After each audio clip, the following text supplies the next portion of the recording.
मैं पूछूंगी मनीष जी आपके पास आते हुए, जैसे बीजेपी प्रवक्ता विजय शर्मा जी ने क्वेश्चन रेज किया, सवाल उठाया है कि ये कैसा पीडीए है, ये कैसा इंडिया ब्लॉक है जिसमें एकता ही नहीं है। आप कांग्रेस से बात नहीं करते और बिना बात करे आप 4 उम्मीदवार मैदान में अपने उतार देते हैं। सिर्फ आपको शिवसेना, यूबीटी और एनसीपी शरद पवार से ही मतलब है, कांग्रेस से मतलब नहीं है।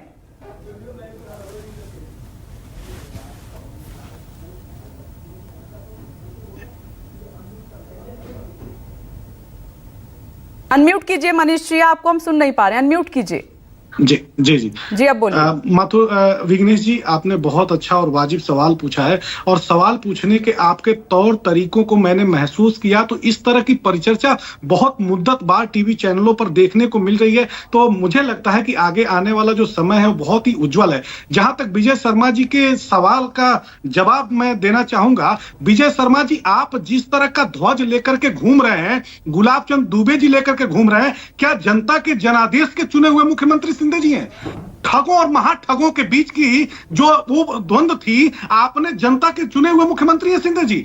आपने जिस तरह एक शेर बहुत अच्छा, माथुर जी मैं एक शेर पढ़ना चाहूंगा कि दगा किसी का सगा नहीं, जी चाहे तो कर देखो, जिसने जिसने दगा किया है जाके उसका घर देखो। आज के परिस्थिति में जब हमारे राष्ट्रीय अध्यक्ष नासिक एयरपोर्ट पर उतरते हैं और मालेगांव जनसभा करने के लिए जाते हैं, तो महाराष्ट्र में बहुत बड़े बड़े भारतीय जनता पार्टी के नेता, उनके अपने आंखों की पट्टियों को खोल लेना चाहिए। जो जनसैलाब भारी बारिश में श्री अखिलेश यादव जी के काफिले के पीछे चल रही थी और उद्घोष लगा रही थी कि श्री अखिलेश यादव जिंदाबाद, समाजवादी पार्टी जिंदाबाद। विघ्नेश जी, बात इसका नहीं है, जो जोश था, जो ऊर्जा थी, जो कार्यकर्ताओं में ताकत महसूस हो रहा था, वही तो हमारा पीडीए है विजय शर्मा जी। और हमारे पीडीए के पराक्रम और पुरुषार्थ ने आपकी सत्ता को डमाडोल कर दिया है, हिला दिया है आपकी सत्ता की ताकत को। और उत्तर प्रदेश में श्री अखिलेश यादव जी के बारे में भारतीय जनता पार्टी के नेता जितने बड़े बड़े लांछन लगाते थे, आज किसी की हैसियत नहीं है। आज 37 सांसद हमारी पार्टी के हैं और 43 हमारे गठबंधन के हैं। विजय शर्मा जी, श्री अखिलेश यादव जी के बारे में बोलने के पहले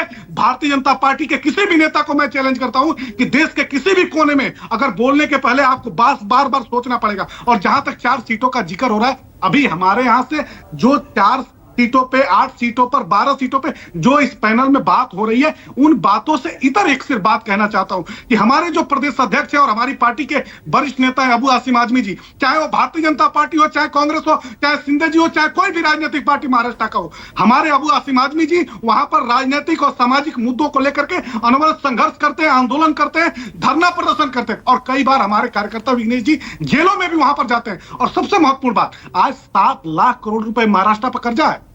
ठीक है मनीष जी, मुझे ये बताइए, आप समाजवादी पार्टी कितनी सीटों पर लड़ना चाहती है? आती हूँ विजय जी, कितनी सीटों पर आप लड़ना चाहते हैं महाराष्ट्र में चुनाव?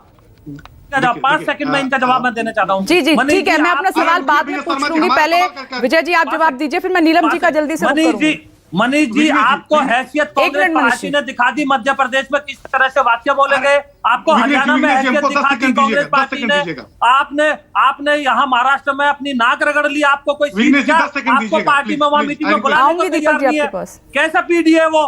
तो आपको तो हैसियत दिखाने का काम कांग्रेस ने कर दिया। वहां जो महाविकास आघाड़ी है वहां मीटिंग में नहीं बुलाया आपको। आप कहते हो वहां जिंदाबाद के नारे लग रहे हैं। ठीक है मनीष जी, जल्दी से जवाब दीजिए, फिर मैं नीलम मिश्रा जी का रुख करूंगी जल्दी से। विघ्नेश जी, मैं भारतीय जनता पार्टी और नहीं, ये सच है। देखिए, हरियाणा में आपको मन मुताबिक नहीं मिली सीट, वहां गठबंधन आपका नहीं हो पाया, और महाराष्ट्र में भी ये अखिलेश यादव कह रहे हैं कि हमें मन मुताबिक सीट नहीं मिली, तो फिर राह अलग होगी आपकी। हमारे नेता ने कहीं इस तरह से, देखिए, जिस गठबंधन का निर्माण स्वयं हमारे राष्ट्रीय अध्यक्ष जी ने किया हो, इंडिया गठबंधन की जिस ताकत को हमारे नेता स्वयं मजबूत किए हो, हमारे नेता भारतीय जनता पार्टी की तरह से, नेताओं की तरह से नहीं है। हमारे नेता श्री अखिलेश यादव जी वर्तमान राजनीतिक परिस्थिति को महसूस कर रहे हैं, और इसीलिए उन्होंने गांव, गरीब, खेत खलिहान, किसान, मजदूर, पिछड़े, दलित, अल्पसंख्यक, जो अगड़ों में कमजोर लोग हैं, महिलाएं, आदिवासी, सबकी बात करते हैं, और समता मूलक समाज की स्थापना का संकल्प लेकर के महाराष्ट्र की धरती पर आज जो जनसभा होने जा रही है, देखिएगा भारतीय जनता पार्टी के लोगों कि आपके ताबूत में अंतिम कील हमारे नेता श्री अखिलेश यादव। ये इस तरीके के शब्द नहीं, इस तरीके के शब्द नहीं मनीष जी, प्लीज होल्ड। मैं